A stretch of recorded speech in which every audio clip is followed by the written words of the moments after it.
What is Nmap? Nmap is a network scanner utility used for port scanning, host discovery, and vulnerability scanning.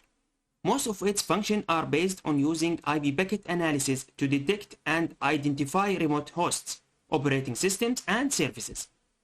Nmap is used by large companies as well as smaller size organizations for port auditing, host monitoring, penetration testing, and similar tasks. Now, even with Nmap constantly being updated with the new features since decades, its core function remains as a port scanner, helping users gather data by sending packets to local or remote ports. This is done by waiting for packet responses to determine if ports are closed, open, or filtered. The most popular method of using Nmap is via the terminal command line console by performing nmap full scan command. Now don't worry, we will handle all of